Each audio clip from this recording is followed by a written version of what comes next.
Welcome to Slam's Fist Fact, Episode 2.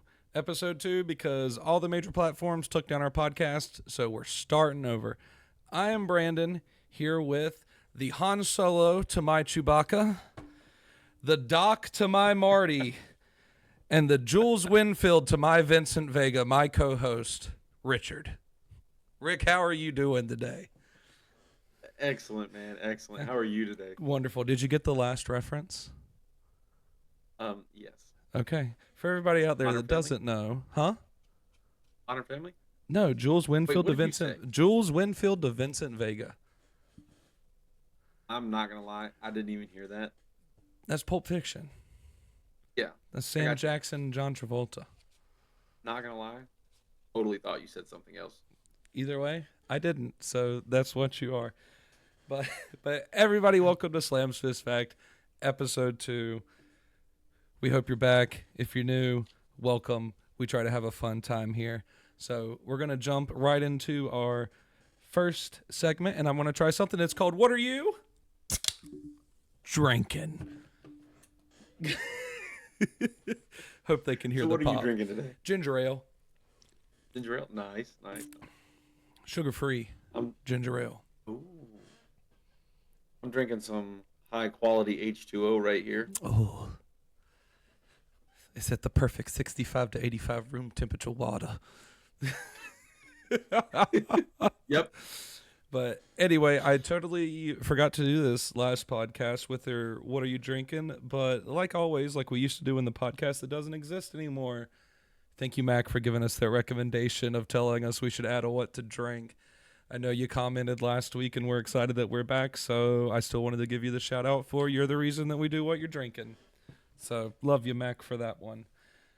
But anyway, Richard, this week in history. Let's start out with you. What do you got? Let's see how many we combine again this week. I don't think it'll be any because mine are none in the last century or two. So we'll see.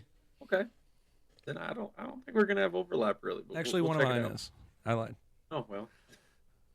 So first, this week in history, October 19th, my wife was born.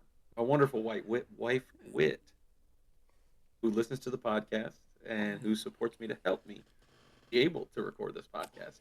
His birthday is this weekend. And so Yay, shout out to her. Whitney. Love her. She's awesome. Her birthday is this week. So my first, most important this week in history is her.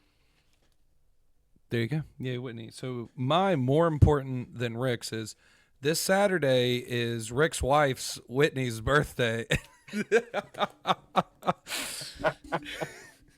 I'm kidding. She's gonna No, love that. no, but happy birthday, Whitney. We're glad that Rick met somebody like you. Anyway, so first one that I have, 1774, as of 2 days ago, October 14th. The first, not the second, the first Continental Congress was formed. They didn't write the Declaration of Independence. No, no, no, no, no. They wrote the Declaration of Colonial Rights and sent it back to the king and was like, these are our rights. This is what we should have.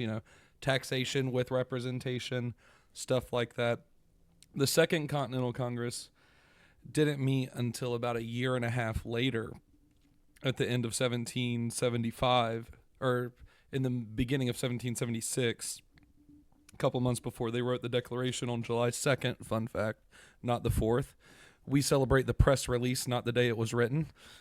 And yeah, not many people, another fun little tidbit, not many people that were at the first were at the Second Continental Congress. There were a couple. You had, Jefferson, George Washington, Ben Franklin, some of those main guys, but like John Hancock wasn't at the first one and things like that because different people represented them a year later. Got any more? Oh yeah. Also on October 14th, but quite a little bit later, on October 14th, 1908, the Chicago Cubs win the team's second World Series championship. And I think a decent amount of people that pay attention to sports will know that their third World Series did not come until 2016.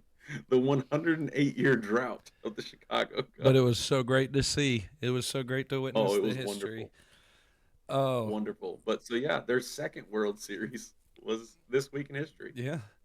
Um, so my second one, another good old one, an American Revolution tidbit right here. This week in 1781, the American Revolution also ended. Ooh. General Lord Cornwallis surrendered in Yorktown, marking the end of the American Revolution, or as the British call it, the American fight for independence. Not a revolution. You got Fair any? enough, I guess. You got any more? One more. Got it. This week in history, in 1964, Martin Luther King Jr. was awarded the Nobel Prize for Peace.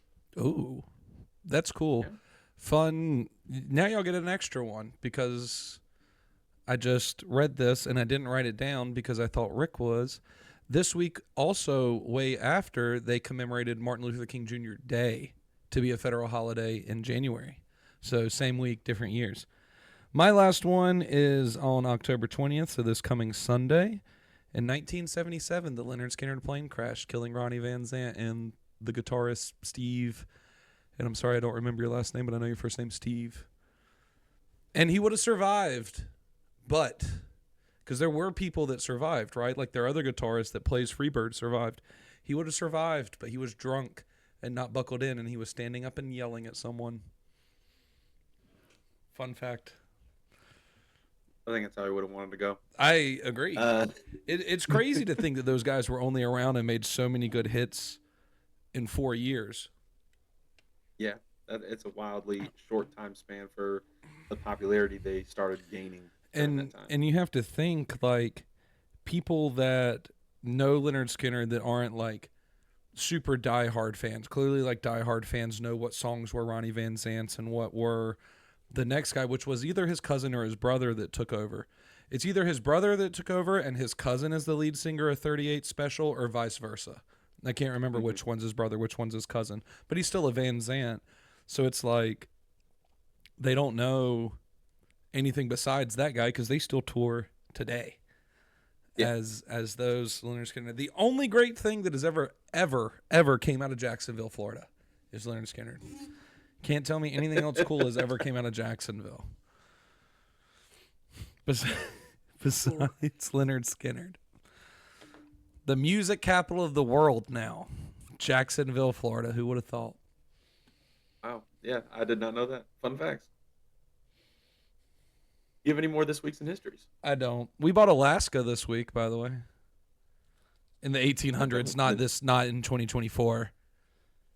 For $7.2 million. I love how your answer was, I don't, but also this week. I read it. I skipped over it. Well, it was my turn to talk about something, to figure out what we should talk about today, right? Yeah. And as I'm thinking and researching and looking around the news, and there's a lot of negativity out there for sure. We don't really like that on this podcast. So I found out that NASA is on a space exploration for aliens. Yeah. They Yeah. need So- to be. Yeah, absolutely. Absolutely. Main goal, in my opinion. Uh, Duh. So the Europa Clipper was launched by NASA out of Cape Canaveral this week, and its main goal was to investigate possible alien life on Europa, aptly named, the moon of Jupiter. And so, for some clarification here, they're not looking for little gray men or some kind of spacefaring alien life. No, they're looking for possible shapeshifters. microorganisms. Oh. That too. Yeah. But they're looking for like microorganisms that might be alive on Europa beneath the ice, right? So, fun fact about Europa is the ice on the surface in some places is 25 kilometers thick. Now, real quick math, Brandon, how much is that in miles for our American listeners? At least 20. Well, no, it is 15.5 I miles. lied to everyone. I'm sorry. I lied.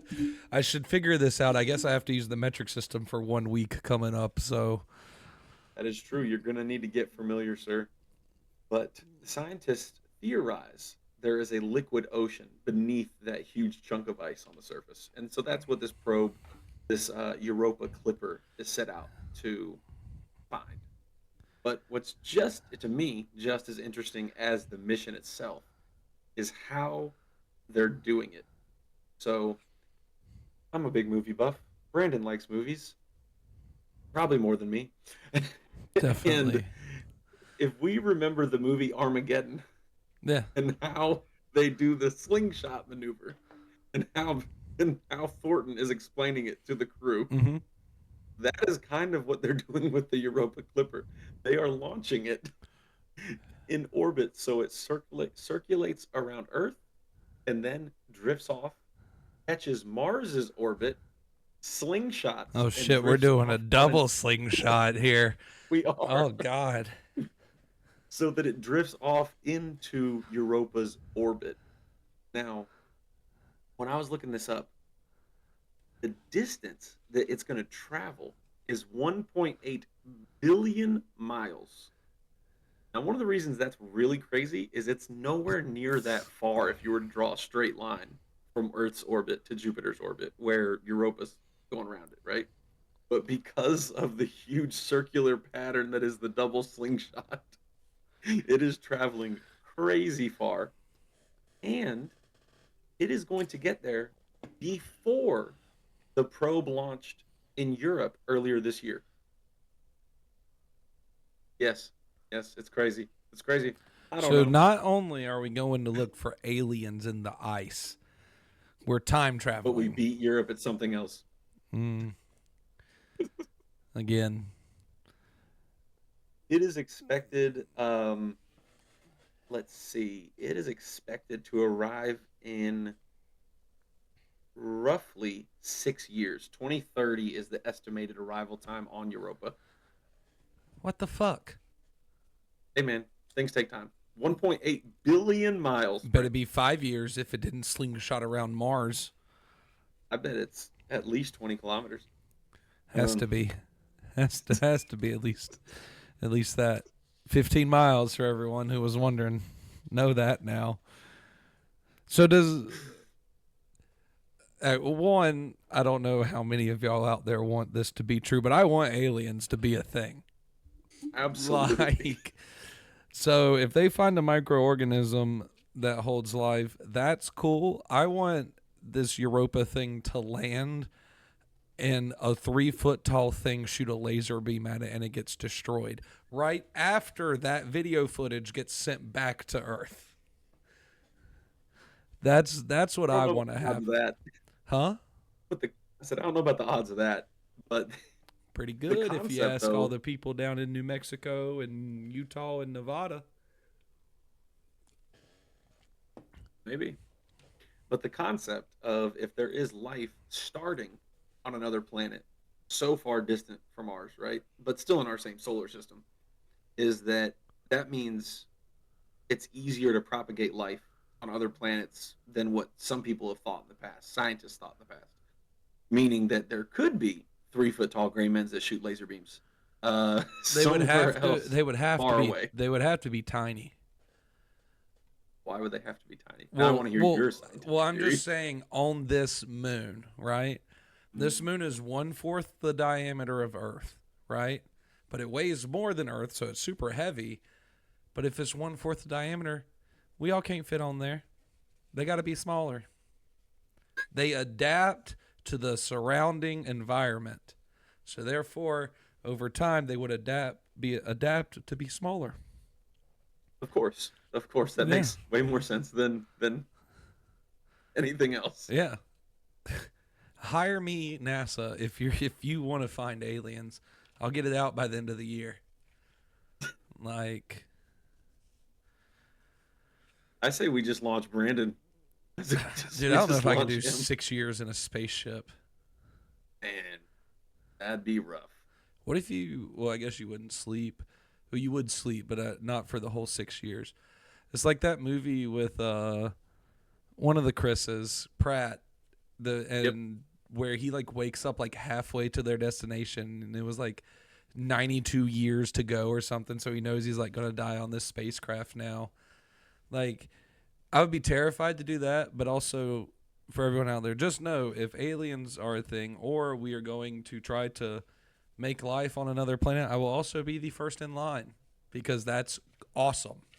And if I die as the first person in space to go freaking try to populate something in another galaxy, so be it.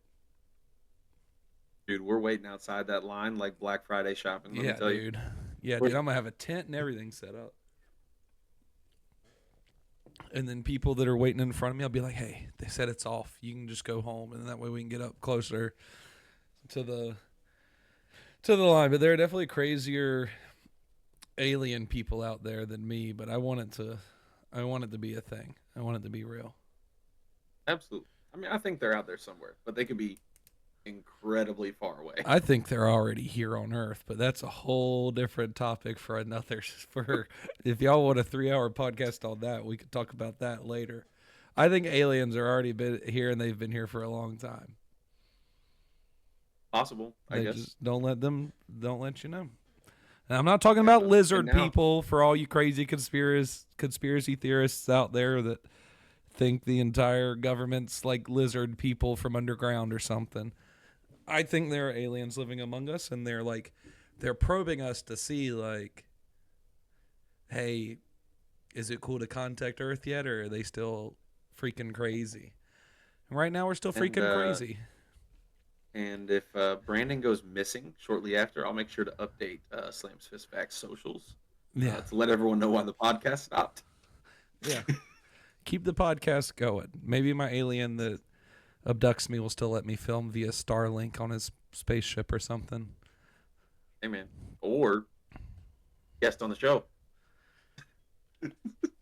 Right now, we will be the first and only podcast with an alien on it. Excuse me. The ginger ale's making me burp. First intergalactic interview right here at Slam's Fist Facts. Mm-hmm. First intergalactic interview, first intergalactic listeners, because all his friends would be like, I just got on the First Earth podcast, motherfucker.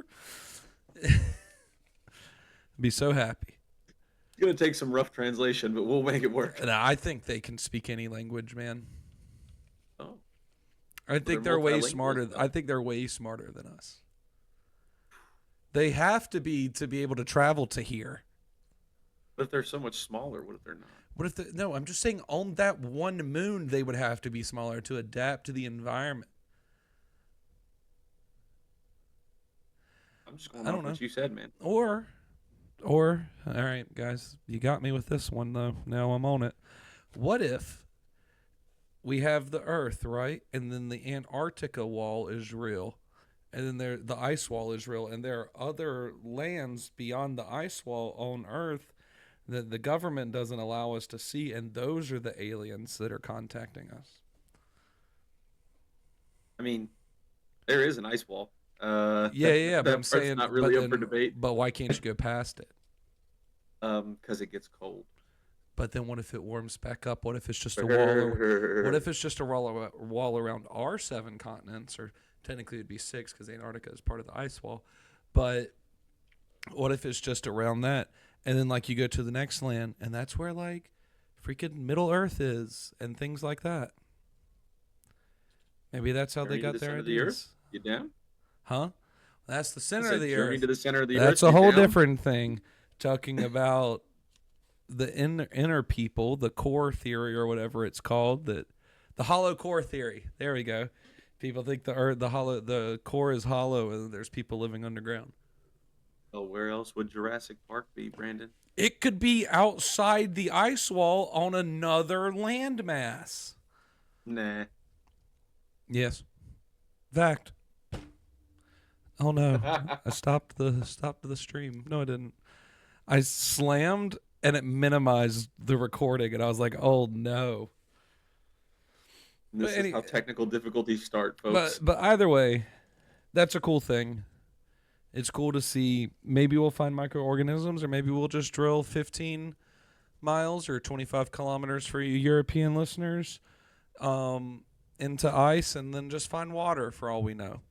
But I bet they find some sort of bacteria. We'll update you in 6 years to the day on Slam's podcast episode, like, 342 or whatever it'll be at that point. But cool. You Imagine ready? the ice fishing charters. Oh, dude, that'd be great. You ready for our game?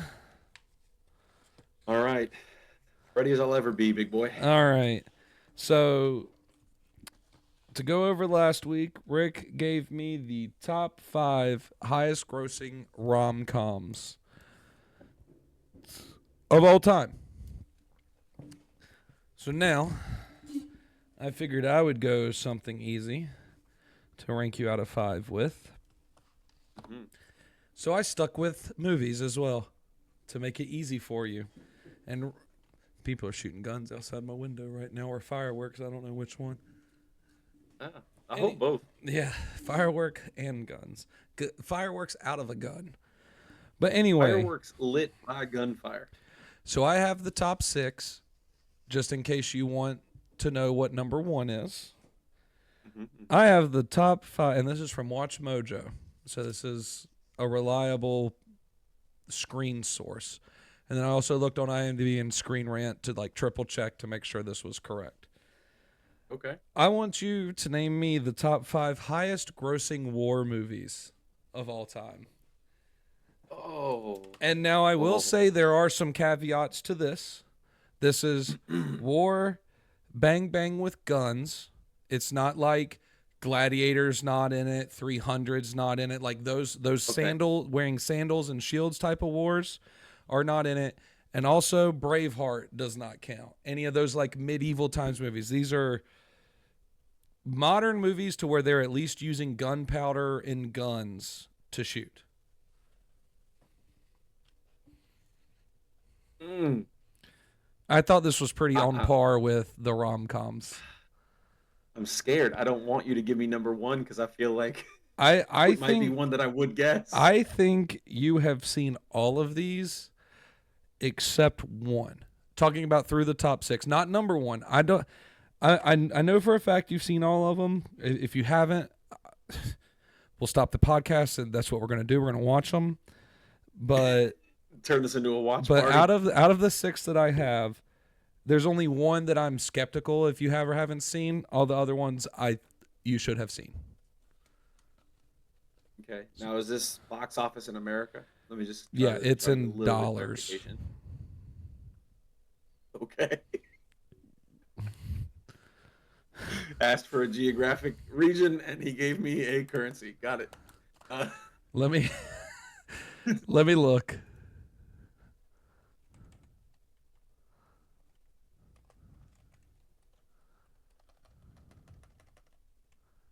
Oh, I'm sweating on this one. This is gonna be a sense of pride. I really enjoy war movies. I love really war enjoy movies. They're probably my favorite genre of film. Yeah, I mean it's definitely up there for me as well. So this is all this says is box office. Okay, that's fine. That's fine. Yeah. We'll work with it. Okay. Number 1, not in any particular order. So you don't want to know the top one. No. Okay. How many strikes I'm do you gonna- get? 3? Do we say 3 strikes? Okay. Because this is what I'm worried about is that I'm gonna rip off number 1. Right, it could be number 1 right now. I'm not promising, but I'm gonna just say probably- Saving Private Ryan. Saving Private Ryan is on the list. Fantastic war movie. It's number 3. It grossed $482.3 million in the box office. Now, if you would account for DVD sales, Saving Private Ryan becomes number 1. But this is just in the movie theater. Okay. Ooh. I knew you were going to guess that first, and I knew it was going to fuck you up that it was in the middle of the list. That's like kind of good, kind of bad. That's. Ooh. That is an interesting place for that to fall. Yes, it is. Ooh. Okay. Safe picks, Rick. Safe picks. We're just trying to get on base here.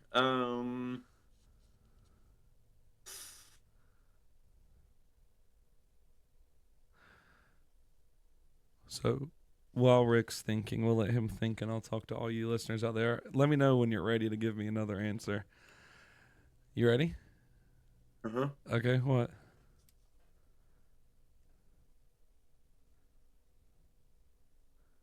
American Sniper. American Sniper is on the list. And this is going to fuck Okay. you up too. It is number 1, baby.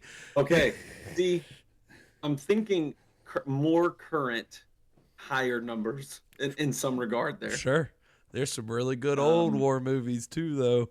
There is. And American I'm really trying Sniper to think. grossed in the box office $547.4 million. It was a great movie, great book. If you haven't read, actually, Chris Kyle's book, fantastic book. But while Rick's thinking, unless he already has a third, do you have a third? Nope, you Okay. go for it. So You let while me think.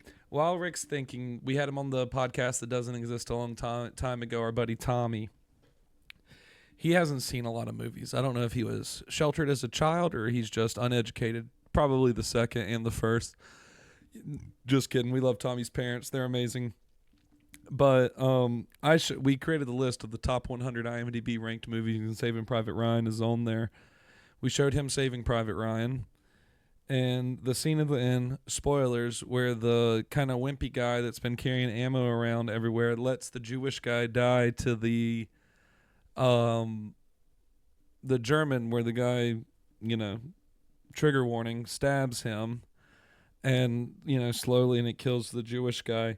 Tommy got so mad that he threw something at the wall and walked out, and we had to pause the movie and wait like 20 minutes while he yelled at us before we had to finish the movie because we didn't tell him that was part of the movie.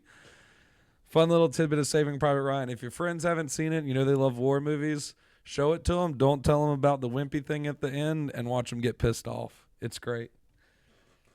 All right, you are 2 for 2 on your guesses with no strikes, sir. Okay. Now, real quick point of clarification. Sure.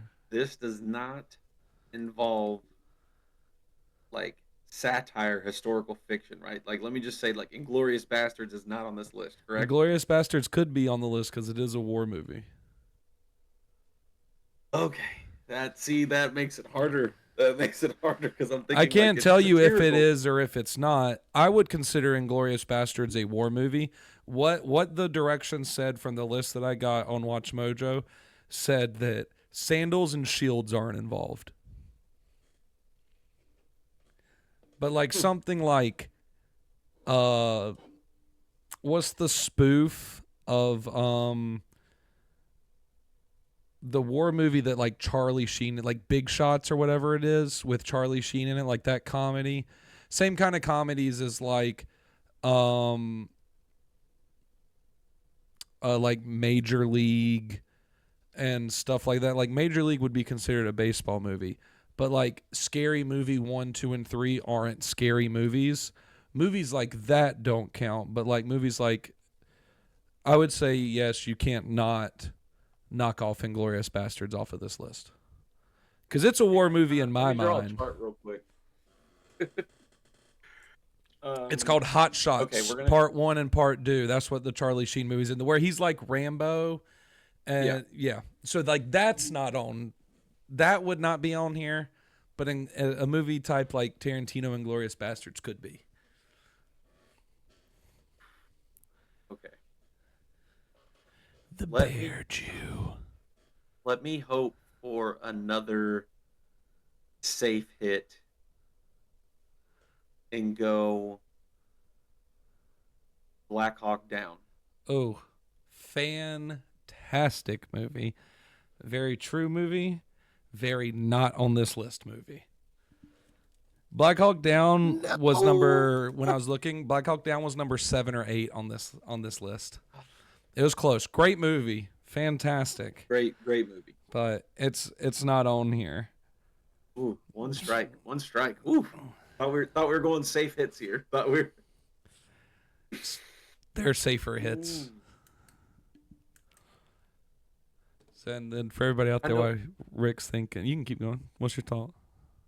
I think once again, a little more recent. It won some awards. Fury. Great movie.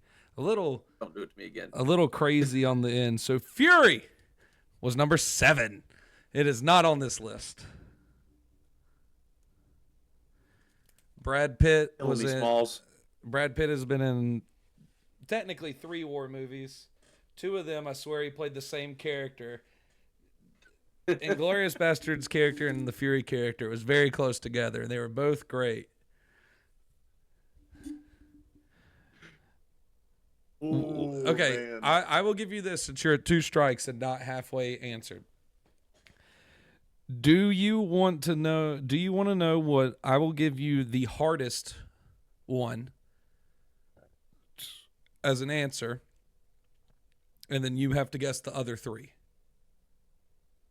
So you would be guessing technically 1 through 6 with an answer of what I feel like is the hardest, because one of the hardest ones is in the top 6 or in the top 5. So then you would have to answer plus the 6th one. Okay, lay it on me. Okay, so what I think is the hardest one, and this is in my opinion fair after I read off the rest when Rick misses his next guess, is Pearl Harbor is on this list. Pearl Harbor gross. I was gonna. It's the hardest what one. you think is the hardest Yes. one? Yes, 100%. Pearl Harbor grossed $449.2 million. I can't wait to hear this list and disagree with the hint you gave. Because a lot of people, 58% of Pearl Harbor is not about the war, or there's no fighting at all. It's like a love story. So that's why I'm deeming this the hardest. A love story revolving around the start of America's involvement in World War II. Okay. I think the other 3 are easier to guess because they're better war movies. Pearl Harbor's not a great movie. Shut your mouth. It's good. It's not better than Ben these Affleck 3. is gonna punch you through the webcam. I don't care about him. I'd be scared of Wait Cuba till the Gooding next time Jr. you go to a fighting me, though. Dunkin'. Wait till you go to a Dunkin' Donuts drive-through. I don't go to the Dunkin' Donuts by local. I'll only go to Dunkin' if I'm in New Jersey, and I'm never visiting that armpit. I might, though. My family's from there, so we'll see. Oh, I think that's the Lord, hardest Lord, one on Lord, the Lord, list, man. I really do.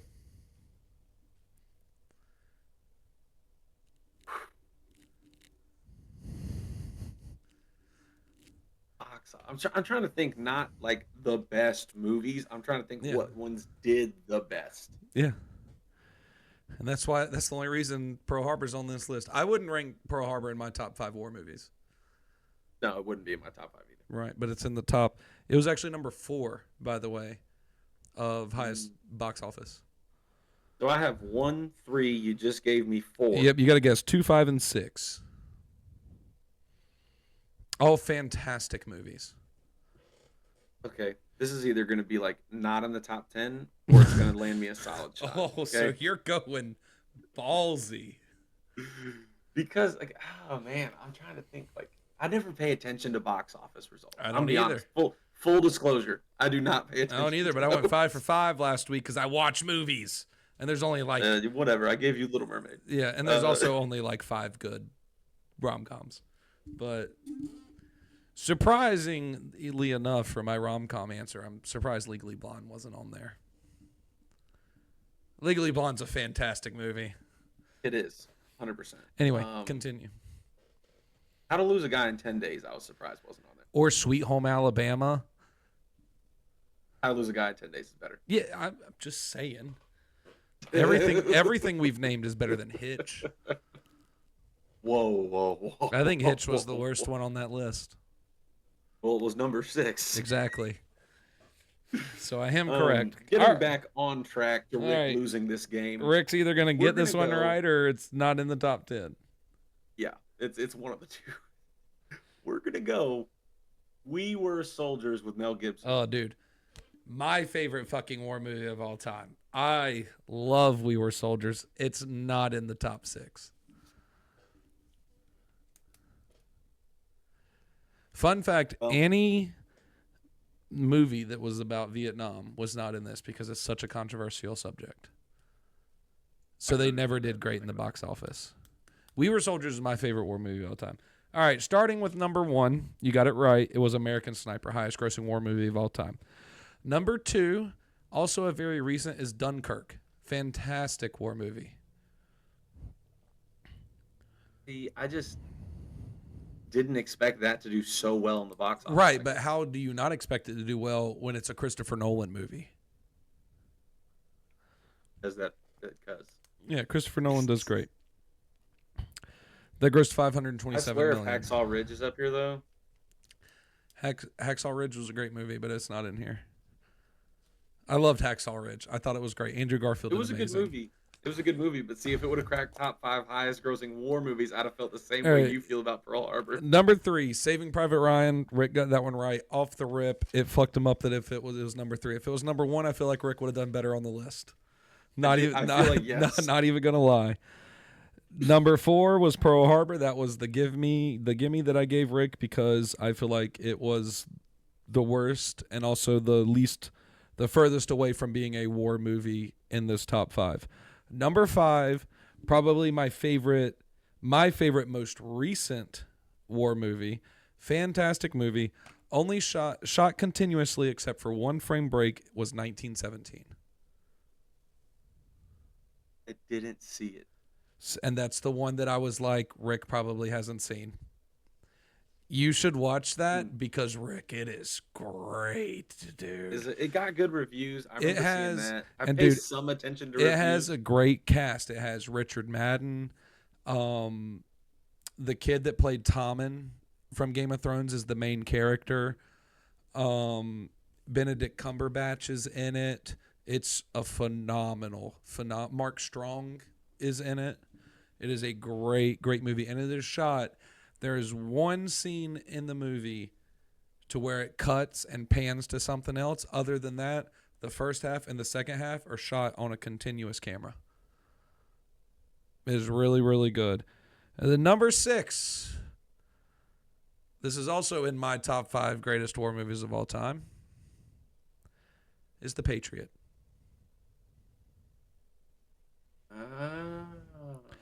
I thought I was going to give you The Patriot away when I said if it has to deal with gunpowder, it's in this top 5. So, okay, not going to lie, and it might not even crack the top 20 for box office. I don't know. But I almost threw out The Last Samurai. I wouldn't have counted that as a thing. Why? Because they said no swords and shields. No, you said no shields, and there was lots of guns. Spoiler alert for that movie. Yeah, that's true. I wouldn't have counted that as a war movie. I would have let you retake that guess. Gotcha. Okay, I almost threw that out because that's honestly what's hilarious about that. That's later historically than The Patriot. And after the Civil War, because wasn't Tom Cruise's person like a Yes. Civil War? He was a Civil War veteran, right? Yes. Yeah. Yes. The end of that era in feudal Japan's history was after our Civil War, but people were still using bows and arrows and swords. Well, Crazy. to throw it out there, as I'm keeping a running tally in our little handy book right here that you can see over the Slam Fist Fact logo that Rick doesn't know that's right there. 2 to 5. 2 to 5. Rick gets to pick next week. I pick the current event. We'll see what shithousery Rick brings to the table next week. And don't worry, I'm gonna call it out now, listeners. We're not doing movies again. Not for next week at least. I might do movies again because Rick did bad. So I just mean next week. I'm not saying we'll never do movies again. No, I will do something different besides movies when it's my turn as well. But yeah, so 2 to 5. I feel like you should have done better. Not gonna lie, I'm a little disappointed. I should have. I was right with saying crazy is- 1917 was the one that I knew you haven't seen. I think my brain just got so twisted because like when I went Saving Private Ryan, arguably best war movie ever, and then I figured American Sniper would be on the list, and when it was number 1, I was like, oh crap! Now I got to start thinking about more recent, higher grossing. Yep. Oh, and that just twisted my brain around to where I couldn't get back in rhythm. Movies that were not on this list that made me sad for all you people that were alive when it came out. Very disappointed We Were Soldiers wasn't on this list. Fantastic movie. Very upset that Platoon is not on this list. I love me some Platoon. But like we said, Vietnam movies never do well. Yep. Actually, That's why I didn't say Heartbreak Ridge. Heartbreak Ridge was so good, though. But Vietnam, I knew it wouldn't do that well. So, would you like to know the top 10? Absolutely. Run them out. Okay, so starting at 10. This is a weird one. This is the only one that's on the list that I disagree with. Great movie, but I think it's more about the war and not a war movie, if that makes sense. But I don't really know anything else to put this in. But it's Good Morning Vietnam. Fantastic movie. Great movie, but that's interesting. Yeah. I would not have guessed then that. Platoon. Then Lone Survivor. Then your Black Hawk Down at 7, like I said. Then 6, The Patriot, and then you know the rest.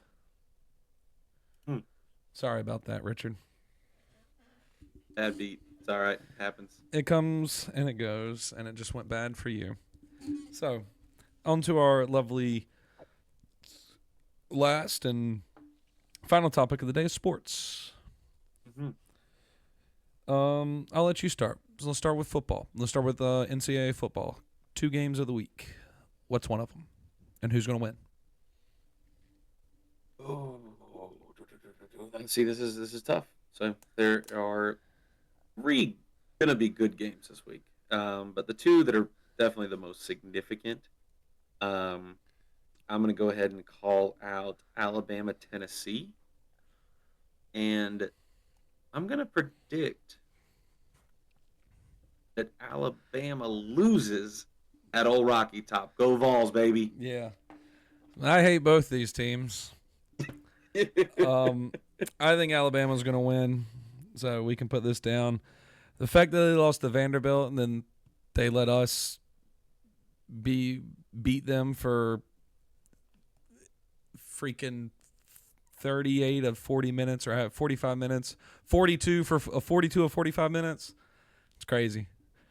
And we tied it up at the end. And then just had to go for 2, game. and then we didn't make the 2-point conversion, or it would have gone into overtime. I think Alabama's coming out after those 2 games with a vengeance. And I think Alabama's going to win. Or they're on a downslide. That's true. Second game, definitely game of the week right here, is going to be number 1 Texas versus number 5 Georgia. Pretty sure it's at Darrell K. Royal Stadium. Texas has got to play good to win. They really, really do. Georgia also has to play really good to win. I think if Texas plays like they did versus Oklahoma, they win. They beat the living dog shit out of Oklahoma. Yeah. I mean, Texas just has such a high-firing, high-speed offense. Yeah. You look back at their schedule, and it's 52 points, 31 points, 56 points, 51 points, 35 points, 34 points against Oklahoma. Who scored 3? Yeah, who scored 3? Because Texas's defense is no joke either. You go back down that list, and it's even scarier, actually. Yeah. Colorado State scored 0. Michigan scored 12. UTSA, come on, it's a gimme game, but 7. 3 points, 13 points, 3 points again.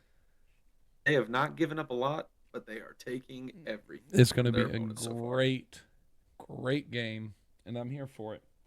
What's that third game you're talking about? Oh, that team up north has a good matchup this week, and I only say it's a good matchup because it's a Big Ten game. They're both ranked, and I am super hoping that Illinois blows the brakes off of Michigan this week. I agree. It's in Illinois. The Fighting Illini. Yeah, I'm taking Illinois because I'm supporting my friends. Fuck Michigan. There we go. This is the only week you will ever hear us talk about the team from up north until they play Ohio State at the end of the year. That part. Yep. Anyway, one lovely NFL trade that I want to talk about this week is Davante Adams went to the New York Jets to be reunited with Aaron Rodgers. one, Devontae Adams was lying about his hamstring injury and should be fined because he was already in New York. When the news broke that New York traded for him, he walked into the facility 15 minutes later. When Aaron Rodgers was on the Pat McAfee show doing an interview, he shows up in the interview behind Aaron Rodgers. Devontae Adams just did not want to be a Raider. Now, is it the fact that he didn't want to play for Tom Brady since Tom Brady is now a minority owner in the not Oakland, Las Vegas Raiders now? Who knows? Maybe it was the fact that he didn't want Minshew Mania throwing for him. I think it's bullshit, but it's awesome to see them two back together. It's not going to matter, though, because the Jets' O-line sucks. And that's what they should have traded for. But I think the chemistry between them is going to go right back and click, and I think it is going to really vamp up their offensive. I agree. It'll be fun. It'll be fun to see. Yep. You talk about your NFL trade, or you don't care about Amari Cooper? I do care that Cooper's going to the Bills. I think that's a pretty big deal. I think Josh Allen getting a big threat on the outside is going to help. I mean, yeah, Jets have a really good defense, but how low scoring that game was really kind of exposed the Bills' lack of options when it's crunch time. Bills came away with it, but it wasn't pretty. And I think, not that Amari Cooper's in the same caliber as Devontae Adams, but I think he's a good receiver. He's big, and he can catch the ball. I always love good old Coop. But I think his time in Cleveland is unfortunate. But the man wanted to get paid. Yeah. You have any more sports things, or can I rant about my three? Just one that welcome back NBA. NBA just started back. The early games mean absolutely nothing, but it's exciting that they're back. Golden State's on a 5-0 win streak right now. That's pretty cool. Oh shit! They've already played 5 games. Yeah. I thought it was already still summer league, bro. No, Hence of why early NBA games don't matter. Exactly. I mean, the lineups are still being played with. They're still trying to make final lineup decisions. Yeah, and LeBron's trying to get his son to start. Still.